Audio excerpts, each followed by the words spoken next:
Freddie, call for, I want my drink. I want a drink. I want something. You have a drink over here? You're a Coke. Yeah, take a nap, I dare you.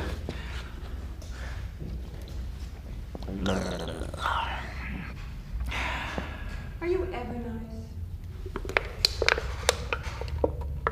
All the time. Yes, I'm nice. I'm nice. My alter ego is nice. My alter ego plays some of the sweetest characters that this country's seen on television. You know that. How would you describe your alter ego? If we're talking about Freddie's good side, Freddie's nice. Freddie has lots of gifts for the boys and girls. Lots of toys. Lots of things to play with. Lots of no-dos.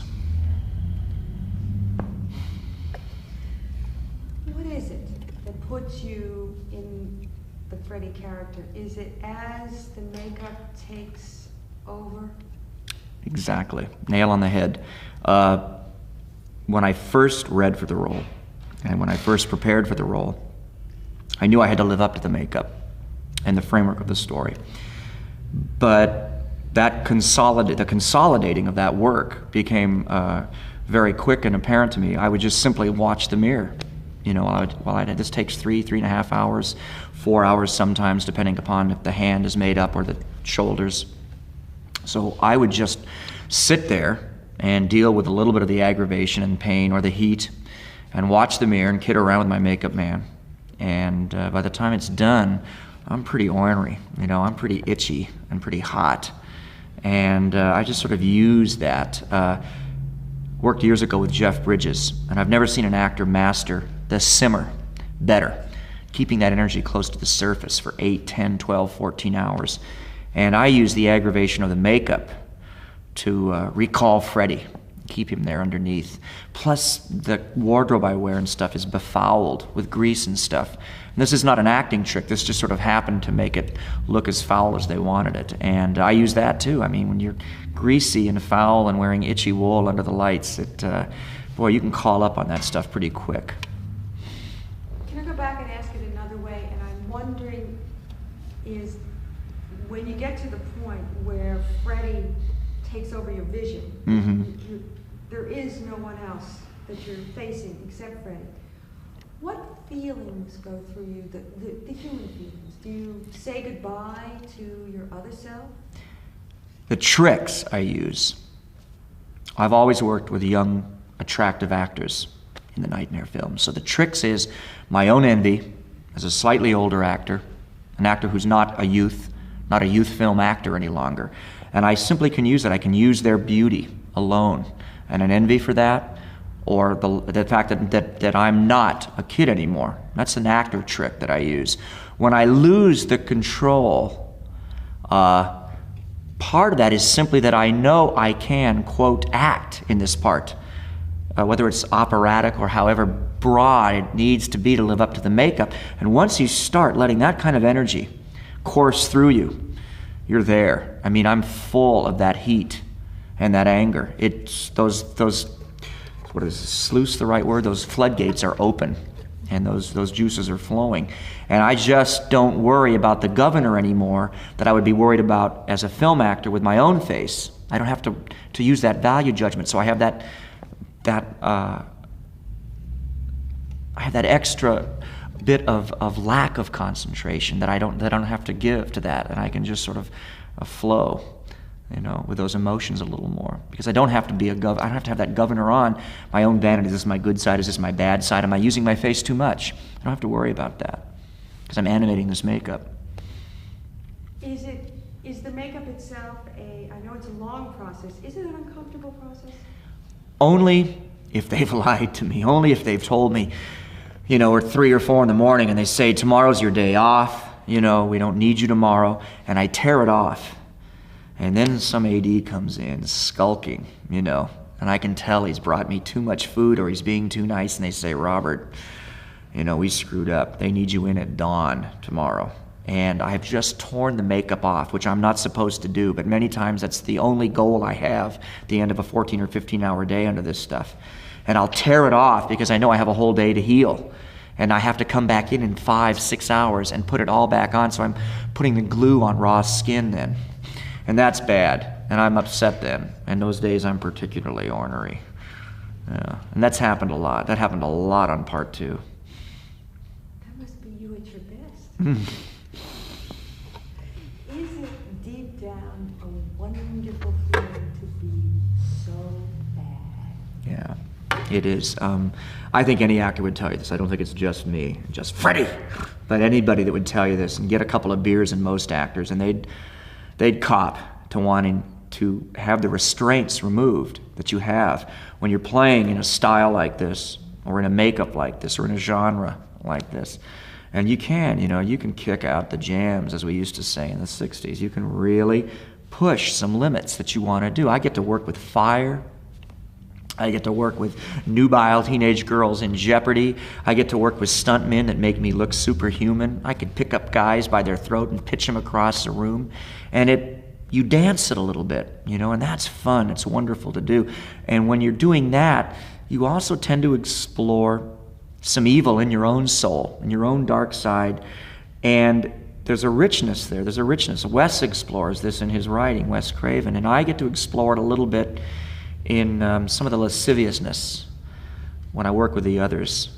And it gives me line readings, and it gives me physical choices that I normally never get to touch upon as a straight actor, although I'm a character actor and I'm known as a character. Still, I never ever have touched on those parts of myself before, except in the Freddie role. Does it ever frighten you? Because I think we tend to push aside the dark side. I think we all have it. Yeah. But we really don't seriously explore it because we're not forced to. I get the feeling that in a perverse, sick way, this is a fantasy that lets you explore it, use it, and walk away from it. Yeah, it is an advantage. I mean, you do get that purge. I get the purge every time I work as Freddie. I get the power. It's the only time in my life on a set where I can be angry or yell at someone that's made a mistake. I never do that. I was trained with classical English training, and I serve the writer, and I'm a professional all the way. But as Freddie, I shout a little bit at that effects man, and I shout a little bit as that makeup man, and I give him a little bit of grief that I normally wouldn't, because I'm half in character all the time anyway. And I have to keep it close to the surface. And it's their fault if they don't get that A and B smoke in there on time, because they don't know how uncomfortable I am under this crap, or under the lights, or outside on a particularly hot day. So I can exploit that. And I do get the purge. Yeah, it is a release. I get to explore some sides of myself that you normally wouldn't get to act on. You'd normally use them as almost a subtext work as an actor. So that, yeah, that is part of the attraction, I think. One of the things I've heard from other actors is that when they're involved in a very intense role, and I have to say that Freddie's intense, that they take the character home. Now, I don't know where you live. Yes. There's not a lot of Freddie walking around in South Malibu. No. I don't take him home. I take him off. The only thing that I take home is that, again, I use this word governor, and I mean, for all the people out there that know what I'm talking about in terms of an engine. It's that thing that keeps a car from going faster than it should. If I would get mad at the dry cleaners, or if I get a little mad on the freeway driving into work or home from work after playing Freddie, I do blow it a little quicker because, again, those gates are open. I'm in touch with those emotions much more than I normally would be, and I don't have that check on those emotions as much as I would because I have to get to them quicker. But I don't take him home. No, that's about the only handicap that I retain, from playing Freddie that could ever, rear its ugly head every once in a while. I mean, the voice doesn't happen or anything like that.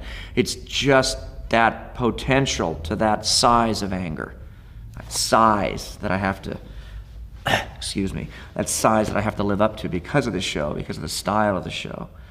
That does every once in a while sneak. It sneaks out when I'm alone driving to and fro. Yeah, it does. I'm not a real sensitive driver when I'm doing Freddie. I get a little short. It's that guy behind you. That guy behind you in the fast lane. with a rash on his neck. That's why he's so antsy. Double nickels! What scares you? Anything? Oh. I have the very same fear that Hitchcock has. Police scare me. Cops scare me. I don't know why. I don't know whether I bought into the fear that I'm supposed to of their uniforms. I've been told by people that I don't have enough healthy fear. And I'm of that generation of young Southern California males that we were weaned on taking dares. I mean, hopping freights at the age of 14. I've surfed 10-foot, 15-foot waves before I had the, dexterity and equipment to surf in size waves like that. I've driven cars awful fast and awful recklessly. Police scare me.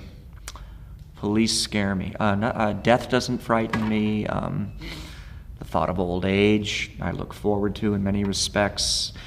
And the abstraction of nuclear war and things like that is an abstraction to me.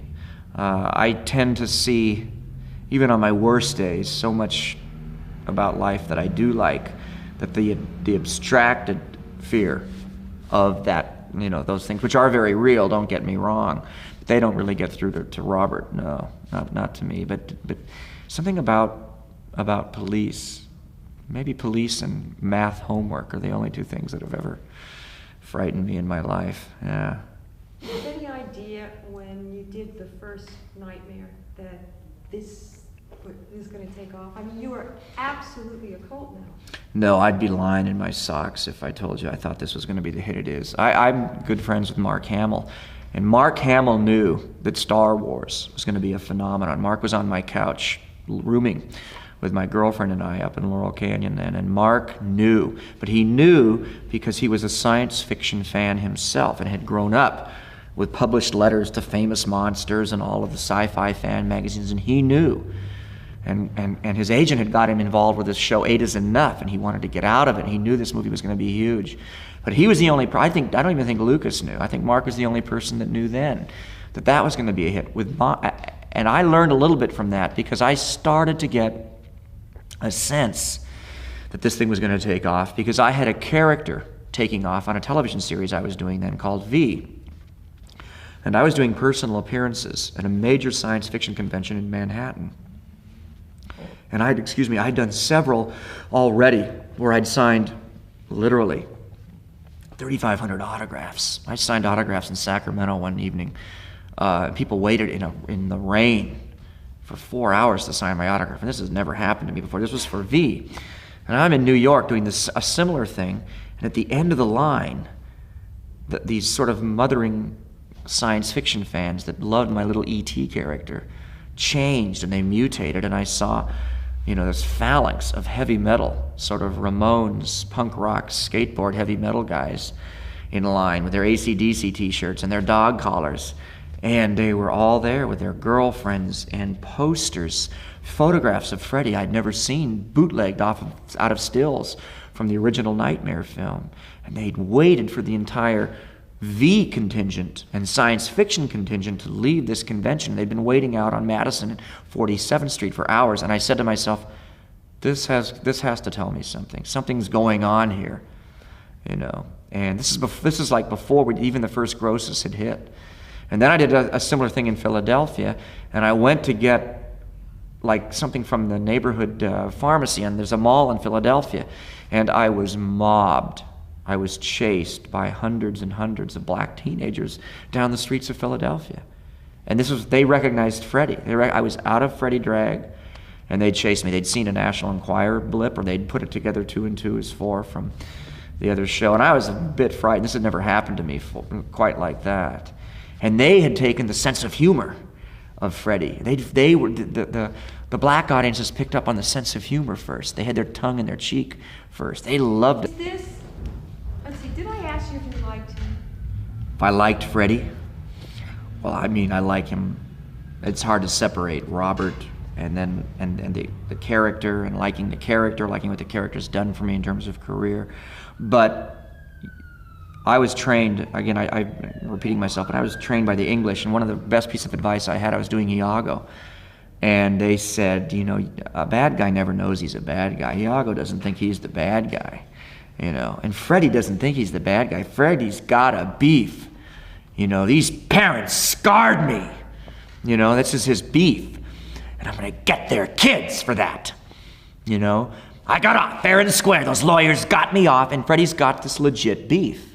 You know, so Freddy, you know, Freddy doesn't think of himself as a bad guy. He's aberrant in that he's in his tastes and in his sexuality and in his compulsions, but he doesn't. I don't think he says that about himself. I think it feels so good to him. The pursuit of this revenge feels so good to him and gives him such a sense of being alive in this whatever strange purgatory that he inhabits.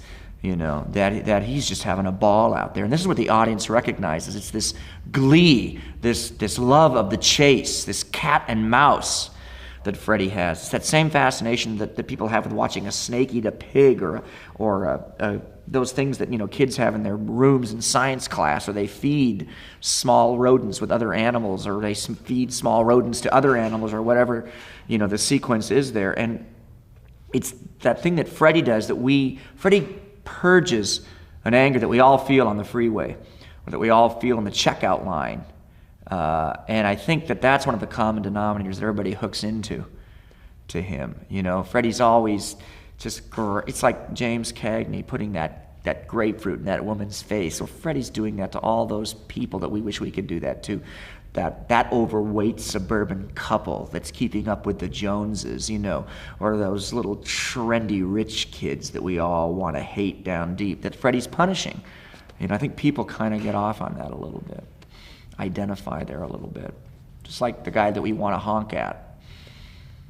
One gets the feeling that you, Freddy, control that wimp actor that is the other side of you. Yeah, that Who wimp. is the more important?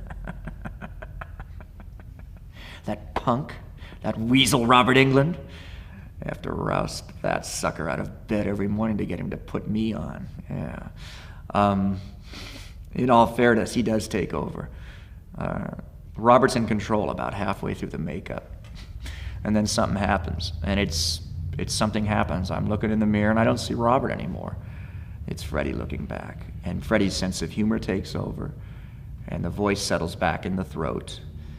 And I have to get all my kidding around going with the girls, with Heather, or whoever I'm working with, early on in the makeup session. You know, we have to do our sort of wimpy actor, key-sheeting conversation so the girls can trust me, so I can go in there and molest them a little bit and really rough them up. So they have to trust what's left of that actor. So, because by the time it's action, about the only technical things that I'm worried about anymore is just simply lights and marks. And they know they can trust the control factor, but yeah, he does. Freddy rules about halfway through the makeup session.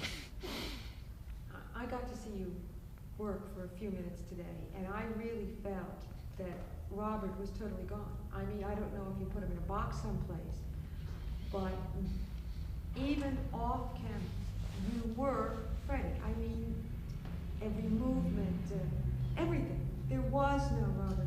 Well, some of it's literally living up to the technology of the makeup or the costume. My breath is different because my breath is hotter because of the makeup and the various appliances that I have. That changes. I don't blink like Robert because I have glue into my eyelids. It's not my mouth because I have teeth and prosthetic in my mouth. So all that stuff I have to accommodate. And the accommodation gives me a different posture and a different feeling. And so part of what happens is the accommodation of that stuff becomes habit, and then the habit becomes real, and that's who you see standing around the set spearing hors d'oeuvres, you know, from one of the craft service people. And it's like Robert if somebody walked by with a donut, Robert would grab the donut, but it's not Robert anymore, it's Freddy, thank you very much, that's spearing that donut as it goes by. And I would never do it anymore like Robert. I can't. I've got this thing on my hand, that weighs a pound, and these blades. I mean, I can't tell you how many times I've gone to pick my nose as Robert and almost cut my nose off, So, I mean, there's no reason being Robert anymore. I leave that wimp back in the dressing room. Don't you just love who you are? Look at all the power that you demand. People are terrified of you. You can get a path made instantly. I'll tell you a story. Last year I was sort of Grand Marshal of the Greenwich Village Day Parade, Manhattan. It's just kind of an honor, and it has a lot of tradition involved with it, but it's also pretty freaky in its own right. New York, New York. And I was assigned these drum corps from the High School of Performing Arts. Fame, I'll sing this song forever until I drive you insane.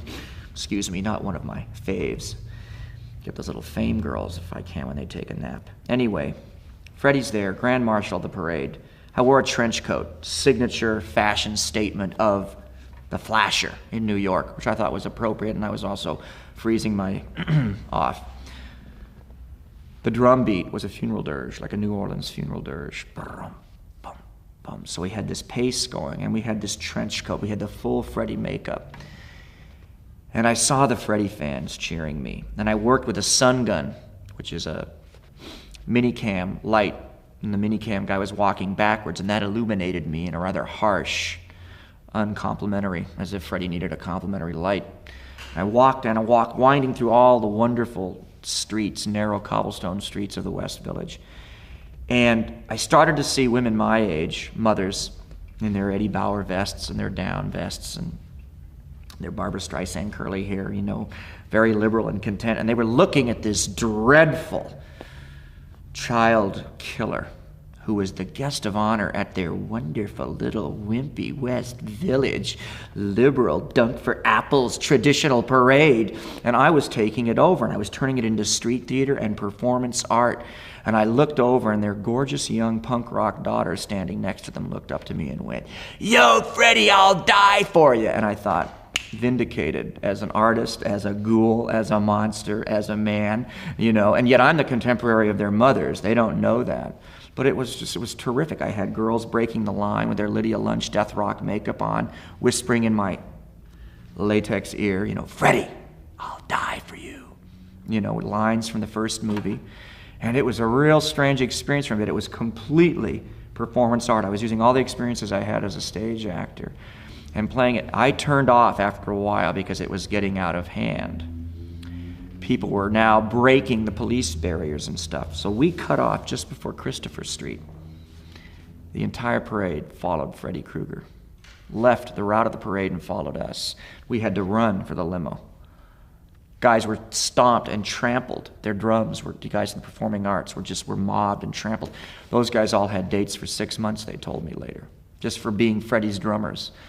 Who knows? Go know, as they say. Who knows? But it was, that's a story about the power. And yes, I got off on it. Yeah, it was pretty terrific. It was like being a rock star. And the only time I've had that was when I did the play Godspell in New York and had rock and roll music under my performance as Judas. And I could feel that power, which is, I guess, the attraction of that. But yeah, it was pretty remarkable. But I think what I'm hearing is that in all your sickness, sick is relative. You're sexy in a sick way. We'll have lunch. No, it's not, I don't think that he's, I don't know, I don't know what's sexy. It's all different. I don't know, I think to me the most beautiful woman in the world is Charlotte Rampling, and I have male friends that think she's an anorexic type that's not sexy at all. I can't imagine a more beautiful woman. Sexy is relative. I don't know what that means. I think that a lot of sex comes down to power. And a lot of power has to do with somebody being in control, and that has to do with absolute. And Freddie is absolute. He is absolute evil. And if there is an attraction there, that's the attraction. And he can take care of business. And people are always attracted to somebody that can take care of business.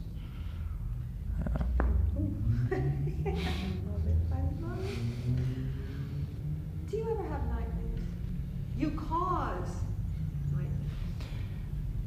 The one nightmare I've had as Freddy, and this is, you're not getting this, this is not first edition. I've told this story before, but I have two of them.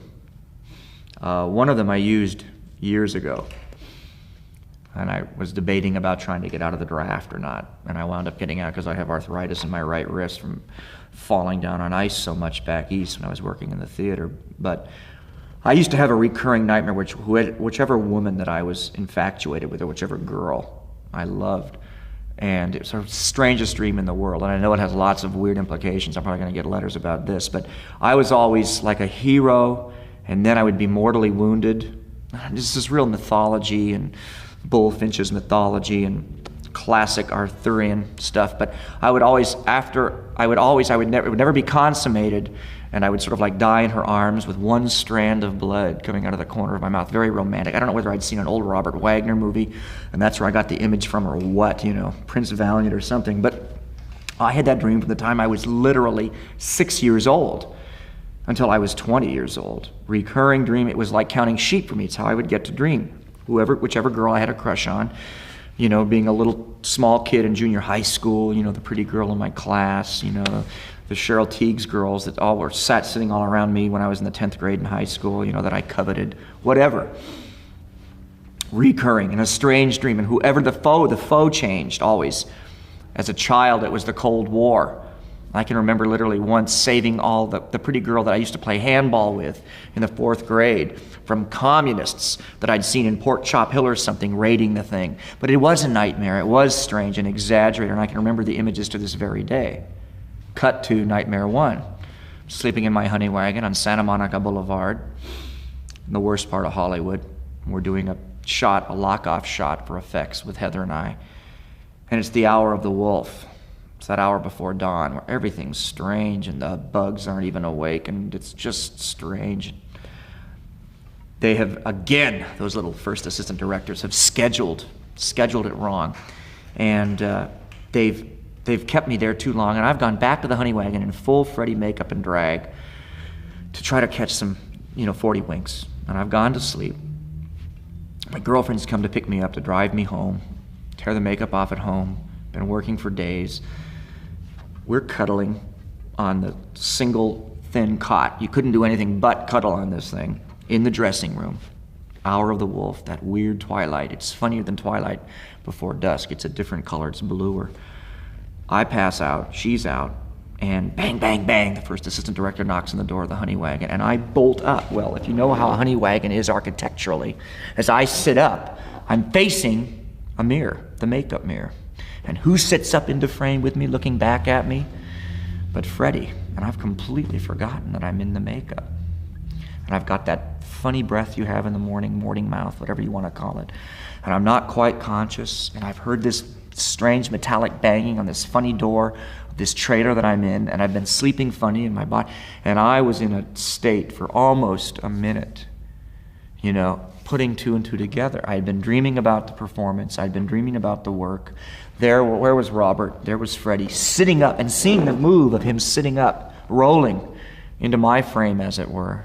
And then a beat later, poor Roxanne sits up, and she looks over the back of my bald, slick, greasy Freddy head and into the mirror, and she sees it too. And she lets out a scream. Her scream scares me. And the punchline is that I saw all that in the mirror. So that seared itself into my brain. It's one reason they don't let actors watch themselves over and over again in dailies. You see yourself as you've never seen yourself before. You see yourself repeating an action over and over again, not edited with other people listening and talking in cars and planes and birds, but over and over and over again until it drives you nuts. And that moment, because of the moment of time it was, and because of where we were, late and exhaustion and everything else, it's burned itself. And I dream that over. I dream it now, and I dream it a million different ways and in a million different contexts. And it's kind of frightening. I wish I'd never have seen that. Because there was just a little bit of me left in my body, just a little bit of Robert waking up and moving the way Robert wakes up or stretches when he does. But there was this bald, ugly, wet, dripping thing. And then my girlfriend popping up right next to me and screaming at me, because it's my brain that's operating now. I'm not in character as Freddy. That was a weird one. That's like the worst nightmare that I've had because of the Nightmare films. It's interesting. You scared yourself. Your other... Yeah. Your character scared your human side. Yeah. Yeah. And waking up from a dream about the job. Sort of like to the third degree, kind of, nth degree, yeah. Did you have any idea you would become a cult? No, boy. Does it scare you?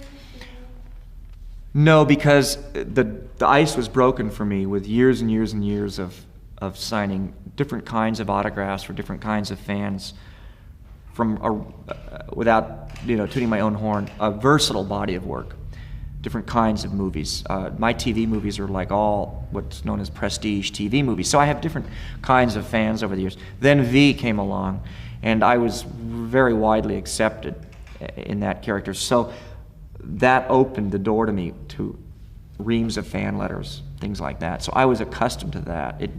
Had that not happened, this Freddy thing I think would have startled me a lot more. But it was almost simultaneous. It's like a 1-2 punch, or the accent, or the limp, because just that takes you enough away from yourself that you don't have to devote that energy of vanity to your concentration.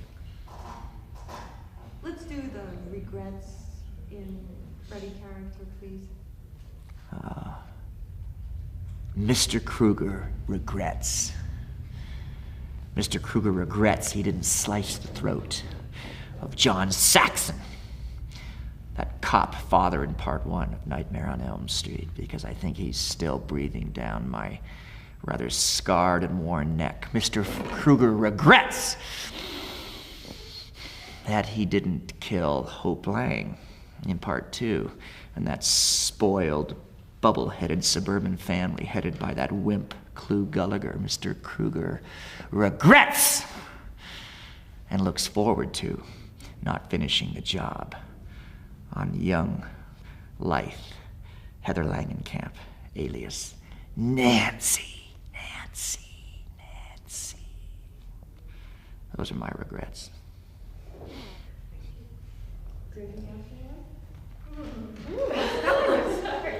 This is a luxury, isn't it, to be able to be Freddy? Oh yeah, actors worry so much because there's so much input now with the media and with autobiographies, and you read interviews with Dustin Hoffman and stuff, and you want to control your career, or you have an acting coach or a guru who tells you to work in one thing or the other. I mean, I was the worst snob in the world. Not only would I have never done horror movies, I would have never done television a couple of years ago. I was I did every clown in Shakespeare before I was 25. Unheard of accomplishment back east. And I was a real snob. I mean, like, my idols were like Maggie Smith and Tom Courtenay and Alan Bates and O'Toole. I outgrew Brando when I was 14 and was already into the English New Wave. And what happens, though, when you get all this information in you is you tend to forget things that you're good at, that you have outgrown, but that doesn't mean the audience has outgrown them. Or that you're tired of, but the audience hasn't seen you do enough of yet, or even done once yet. Or you forget that some things are just so much fun to do, i.e., putting on the false nose, putting on the hunchback, and what that does to free you up as an actor. And many times you're only at your best when you're that free. So it is a luxury, yeah. Oh, God. I wanted to know why you chose Freddy, and do it in character. Did Freddy choose you? Freddy came into my life at a convenient time. Came into what we call in the business a hiatus. And he fit perfectly into that. And I don't look for any omens there, but it was a real neat fit, and it coincided and dovetailed so perfectly with this little gentle character that this wimp Robert was also portraying at the same time, and illuminated an entire dynamic of A to Z emotionally that actor Robert Englund has, that I believe that Freddy came into my life. I didn't come into his life. I believe that Wes Craven let him out of a cage somewhere, or this spirit out of a cage somewhere, and I walked into the collided with those atoms, and we've sort of, fortunately or unfortunately, been intertwined ever since. I just have to ask you one more. Let's have what you think is going to be the punchline of what people will say that Freddie said in the film, you know, when you come out of the TV? Remember Oh, the- yes. A little setup. An actress who can't sleep. My favorites.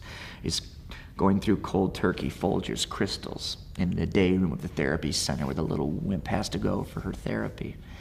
She's watching that smarmy Dick Cavett interview show, and he's interviewing Zsa Zsa about acting. And the TV goes snowy for a second, and she goes up and hits the side of the television. But I've inhabited the inside of the television, and I hit her back, and I pop out of the top of the television set, and rabbit ears protrude from my bald head. And I grab her from behind her head, and I pull her into the television tube, and I say, "Welcome to prime time!"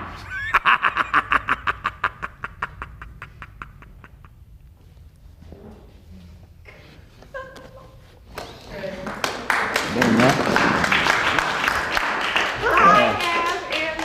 love. Yes, now find an editor. She is the editor. Oh, great.